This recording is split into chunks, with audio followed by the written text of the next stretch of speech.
ሰላም ጤና ይስጥልን የሐቅና ሳቅ ሚዲያ አድማጮቻችንና ተመልካቾቻችን የዕለቱን ዜና ማታን ይዘንላችሁ ቀርበናል። የሀገር ውስጥና የውጭ መረጃዎችን ወደ እናንተ እናደርሳለን። በመጀመሪያም የቁልቢ ገብርኤል የንግስ በዓል ያለምንም የጸጥታ ችግር እንዲከበር በቂ ዝግጅት በማድረግ ወደ ስራ መግባቱን የድሬዳዋ ፖሊስ ጠቅላይ መምሪያ አስታውቋል። የድሬዳዋ ፖሊስ ጠቅላይ መምሪያ አዛዥ ኮሚሽነር አለሙ መግራ ለሚዲያ አካላት በበዓሉ አከባበርና እንግዳ አቀባበል ዙሪያ መግለጫን ሰጥተዋል። ክቡር ኮሚሽነር አለሙ መግራ በመግለጫቸው በዓሉ ያለምንም የጸጥታና የትራፊክ አደጋ ችግር እንዲከበር ከሚመለከታቸው አካላት ጋር ረጅም ጊዜ የፈጀ ዝግጅት መደረጉን ገልጸው እንግዶችን ከመቀበል ጀምሮ የንግስ በዓሉ እስኪጠናቀቅ ድረስ የጸጥታ ኃይሉ በትኩረት እንደሚሰራ ተናግረዋል። በዓሉን ለመታደም ከመላ የሀገራችን ክፍሎች እና ከተለያዩ ዓለም ሀገራት የሚመጡ እንግዶች በከተማችን በሚያሳልፏቸው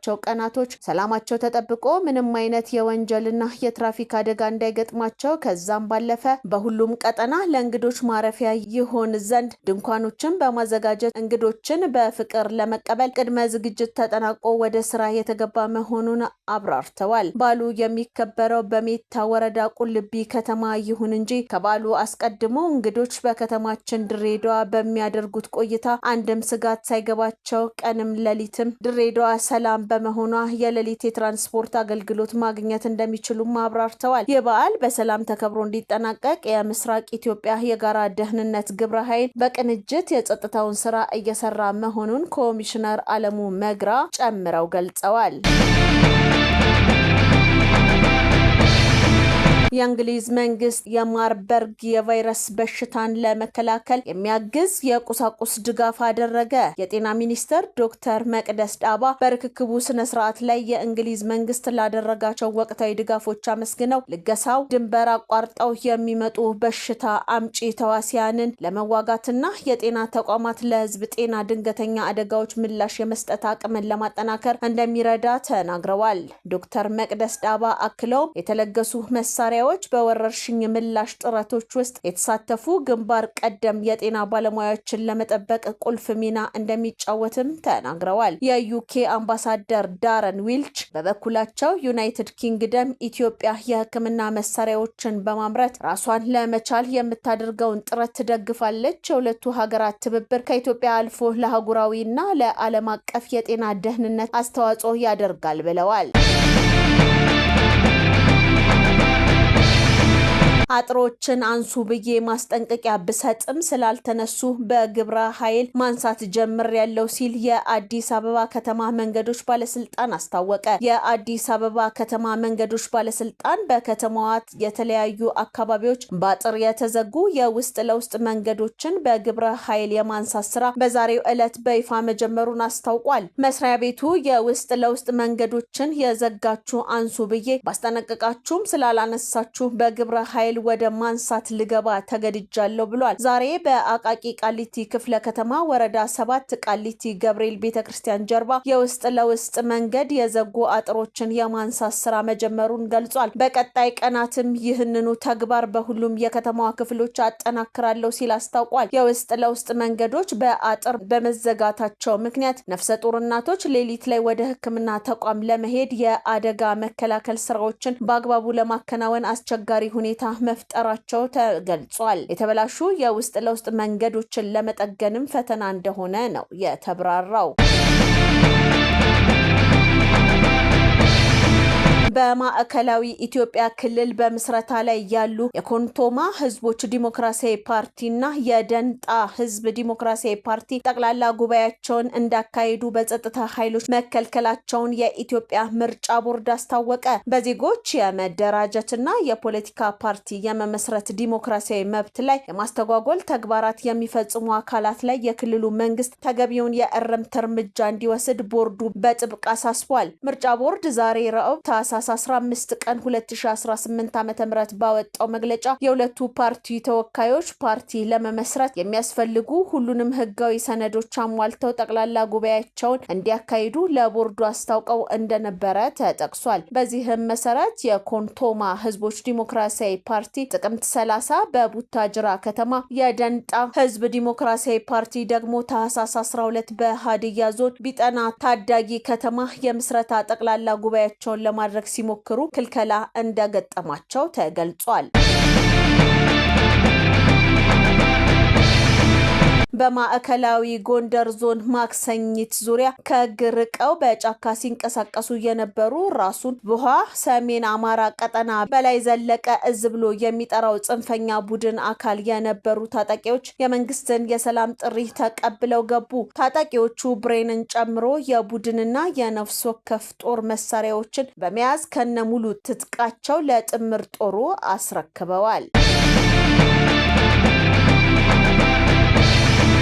ሴት የሰራዊት አባላትን እውቅናና ክህሎት ወደ ላቀ ደረጃ ማሸጋገር የሚያስችል ስልጠና ተሰጠ። የኢፌዴሪ መከላከያ ሰራዊት ታህሳስ 15 ቀን 2018 ዓ.ም በመከላከያ ጤና ዋና መምሪያ ለሴት የሰራዊት ከፍተኛ አመራሮች የመሪነት ሚናን የተመለከተ ስልጠናን ሰጥቷል። በዕለቱ በጦር ኃይሎች ኮምፕሬሲቭ ስፔሻላይዝድ ሆስፒታል የቺፍ ክሊኒካል ዳይሬክተር ብርጋዴር ጀነራል ገነት ይማም ሴት የሰራዊት አባላት የተመደቡበት ሙያ በአግባቡና በላቀ እውቀት ከመፈጸም በተጨማሪ ወደ አመራርነት የመምጣት እሳቤና ቁርጠኝነት ሊኖራቸው ይገባል ብለዋል። ይህን ለመፈጸምም አጫጭር ስልጠናዎችን ከመስጠት በተጨማሪ ረጃጅም ኮርሶችን በመከታተል ራሳቸውን ማዘጋጀት እንደሚጠበቅባቸው ተናግረዋል። በመከላከያ ጤና ዋና መምሪያ የሴቶችና ማህበራዊ ጉዳይ ቡድን መሪ ኮሎኔል ማዕዛ ዘለቀ በበኩላቸው በመከላከያ ጤና ዋና መምሪያ የሚገኙ ሴት የሰራዊት አባላት የሰራዊቱን ጤንነት ከማረጋገጥ ባሻገር በተቋሙ የአመራርነት ሚናቸውን በመወጣት የበኩላቸውን አስተዋጽኦ እያበረከቱ እንደሚገኙ አብራርተዋል። በቀጣይም ሴት የሰራዊት አባላትን ለማብቃት የሚደረገው ጥረት ተጠናክሮ እንደሚቀጥል ኮሎኔል ማዕዛ ገልጸው በዕለቱ የመከላከያ ሴቶችና ማህበራዊ ጉዳይ ዳይሬክተር ብርጋዴር ጀነራል ሁሉ አገርሽ ድረስ ተገኝተዋል።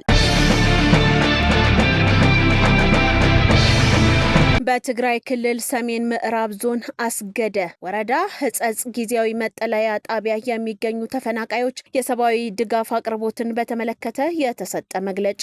መንግስት በጊዜያዊ መጠለያ ጣቢያ የሚገኙ ዜጎቻችንን ቅድሚያ ትኩረት በማድረግ የምግብ ሰብአዊ ድጋፍ እያቀረበ ይገኛል። ሆኖም በተለያዩ ማህበራዊ ሚዲያዎች በህጻጽ ጊዜያዊ መጠለያ ጣቢያ የሚገኙ ዜጎችን የሰብአዊ ድጋፍ እንዳልደረሳቸው የሚገልጽ የተሳሳተ እና የመጠለያ ጣቢያውን አጠቃላይ ሁኔታ የማይገልጽ ዘገባ ሆኖ አግኝተነዋል። የሰብአዊ ድጋፍን በሚመለከት በመደበኛነት ዓመቱን በሙሉ ድጋፍ ለሚያስፈልጋቸው የምግብ ስርጭት ሳይቆራረጥ እየተከናወነ ይገኛል። በህጻጽ ጊዜያዊ መጠለያ ጣቢያ የሚገኙ ዜጎችን ዓመቱን ሙሉ ተመሳሳይ ድጋፍ ሲደረግላቸው የነበረ ሲሆን ከመስከረም ወር 2018 ዓ.ም ጀምሮ እስከ ታህሳስ ወር 2018 ዓ.ም ድረስ የተሟላና ያልተቆራረጠ የምግብ ሰብአዊ ድጋፍ እየተደረገላቸው መሆኑን መረጃዎች ያሳያሉ። በአስገደ ወረዳ ህጻጽ ጊዜያዊ መጠለያ ጣቢያ ባለፉት 4 ወራት የተደረገውን ድጋፍ በቁጥር ለመግለጽ ለ14413 ዜጎች ድጋፍ ሲደረግ ቆይቷል። በተጨማሪም ከአጎራባች መጠለያ ጣቢያዎች የሚገኙ ዜጎችን ጨምሮ በመስከረም ወር 16775፣ በጥቅምት ወር 18290፣ በህዳር ወር 17813 እንዲሁም በታህሳስ ወር የሚያስፈልገው ለ14413 ዜጎች የሚያስፈልግ ምግብ ተሰራጭቷል። በዚህም በድምሩ 11406 ኩንታል ምግብ፣ ስንዴ፣ ማሽላ፣ ጥራጥሬና የምግብ ዘይት ባለፉት 4 ወራት እንዲደርሳቸው ተደርጓል። ይህ ድጋፍ በገንዘብ ሲተመን ከ257 ሚሊዮን ብር በላይ ይሆናል። በሌላ በኩል በክልሉ ጊዜያዊ አስተዳደር የተለያዩ የሰብአዊ ድጋፍ ችግሮች መኖራቸውን ቢሆንና ተጨማሪ የፌዴራል ድጋፍ እንደሚያስፈልግ ቢጠየቅ ኖሮ በኮሚሽናችን በኩል አስፈላጊውን ድጋፍ ለመፈጸም የሚያስችል ዝግጁነት ያለ መሆኑን ለመግለጽ እንወዳለን። ከላይ የተገለጸው እንደተጠበቀ ሆኖ ለተፈናቃይ ማህበረሰብ የሚላከው ድጋፍ ለታለመለት ዓላማ ብቻ መዋሉን የማረጋገጥና ክፍተቶች ቢኖሩም እንዲሟሉ የማድረግ ኃላፊነት የክልሉና የአካባቢው ጊዜያዊ አስተዳደር መሆኑን ለማሳሰብ እንወዳለን። የኢትዮጵያ አደጋና ስጋት አመራር ኮሚሽን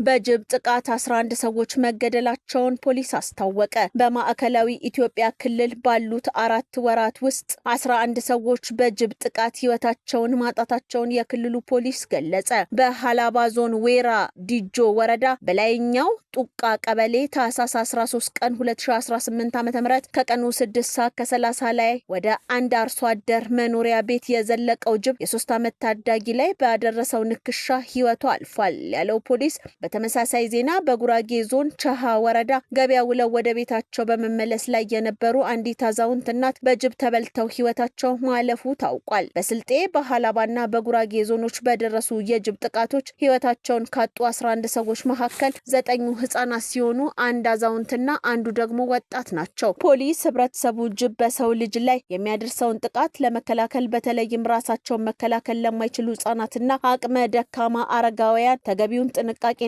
ጥበቃ እንዲያደርግ የማዕከላዊ ኢትዮጵያ ክልል ፖሊስ ኮሚሽን አሳስቧል።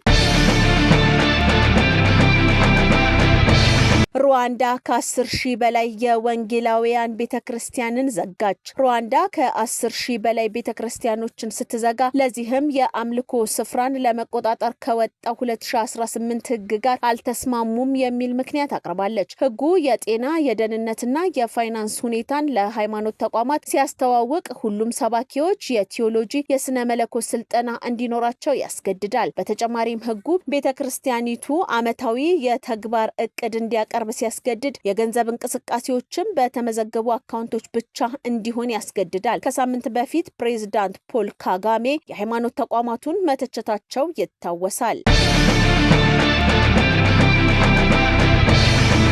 በፓስተሩ ላይ የህግ ምርመራ ተጀመረ። የሰሜን ሸዋ ዞን አቃቢ ህግ መርማሪ የሰላሌን ህዝብ ክብር የሚነኩ ንግግሮችን አድርገዋል የተባሉትን ፓስተር ሄኖክ ግርማን ለህግ ለማቅረብ እንቅስቃሴ መጀመሩን አስታውቋል። የፊቼ ከተማ አቃቢ ህግና የከተማዋ ፖሊስ በቅንጅት በጀመሩት ምርመራ ከጉዳዩ ጋር በተያያዘ ወይዘሮ ባዩሽ አለማየሁ ከበደ የተባሉ ግለሰብ በቁጥጥር ስር ውለው ምርመራ እየተደረገባቸው መሆኑ ተገልጿል። የሰሜን ሸዋ ዞን አቃቢ ህግ መምሪያ ኃላፊ አቶ ደምጦ ጣና በሰጡት መግለጫ የሚከተሉትን ዋና ዋና ነጥቦች አንስተዋል። አንደኛ፣ ብሔርን መስደብ፣ ስም ማጠልሸትና በህዝብ መካከል ሁከት የሚፈጥሩ ንግግሮችን ማድረግ በህግ የሚያስቀጣ ከባድ ወንጀል ነው። ፓስተሩ በአሁኑ ወቅት በሌላ ክልል እንደሚገኙ የጠቀሙት ኃላፊው ግለሰቡን በቁጥጥር ስር ለማዋል ከፌዴራል የህግ አካላት ጋር የቅርብ ክትትልና ንግግር እየተደረገ መሆኑን አረጋግጠዋል። ሶስተኛ፣ የጀግኖች መፍለቂያ የኩሩ ኦሮሞ ህዝብና የተለያዩ ሃይማኖቶች በክብር የሚኖሩባት ሰላሌ ስም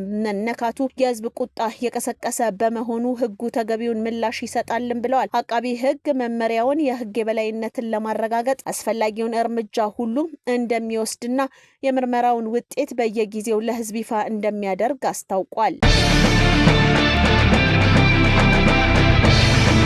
የአፋር ህዝብ በኤርትራ መንግስት የዘር ማጥፋት እየተፈጸመብን ነው ሲል የቀይ ባህር አፋር ዲሞክራሲያዊ ድርጅት ገለጸ። ድርጅቱ ዛሬ ለጋዜጠኞች በሰጠው መግለጫ የኤርትራ መንግስት ከ1993 ዓ.ም ጀምሮ በኤርትራ ደናክል አካባቢ የሚኖሩ የቀይ ባህር አፋሮች ላይ መንግስታዊ የዘር ማጥፋት የመብት ጥሰት እየፈጸመ ቆይቷልም ብሏል። የድርጅቱ ሊቀመንበር ኢብራሂም ሃሩን በመግለጫው እንደተናገሩት የኤርትራ መንግስት በአፋሮች ላይ ከህግና ከፍርድ ውጪ ግድያዎችና ዘር ተኮር ጭፍጨፋ፣ ያለ ፍርድ ማሰርና ማሰቃየት፣ መሰወር፣ የግዳጅ ወታደራዊ ምልመላ፣ በግዳጅ ማፈናቀል እየተፈጸመ መሆኑን ጠቅሰዋል። በቋንቋችን እንዳንማር በመከልከል መስጂዶችን በመዝጋትና የቁርአን ትምህርት በመከልከል የቀይ ባህር አፋር ህዝብን ባህልና ማንነትን በማጥፋት ላይ መሆኑንም ተናግረዋል። ከቀይ ባህር አሳ ማጥመድ መከልከልን ጨምሮ ኢኮኖሚያዊ መብቶችን በመጣስ የህልውና አደጋ ውስጥ አስገብቶናል ሲሉም የድርጅቱ ሊቀመንበር ኢብራሂም ሃሩን አስረድተዋል። በዚህም ምክንያት በርካታ የቀይ ባህር አፋሮች ከመኖሪያቸው ተፈናቅለው እየተሰደዱ መሆናቸውን ጠቅሰው የኤርትራ መንግስት ዓላማ የቀይ ባህር አፋሮችን ከቀይ ባህር ማስለቀቅ መሆኑን ሊቀመንበሩ ተናግረዋል። ድርጅቱ የኤርትራ መንግስት በኤርትራ አፋሮች ላይ እያደረሰ ያለውን የሰብአዊ መብት ጥሰት የተመለከተ ክስ ለአፍሪካ የሰብአዊና ህዝባዊ መብቶች ኮሚሽን ማቅረቡንም ገልጿል። የተወደዳችሁና የተከበራችሁ የሀቅና ሳቅ ሚዲያ አድማጮቻችንና ተመልካቾቻችን ዜና ማታ የተከታተላችሁትን ይመስላል። ቀሪ ዝግጅቶች ይቀጥላሉ። ጤና ይስጥልን።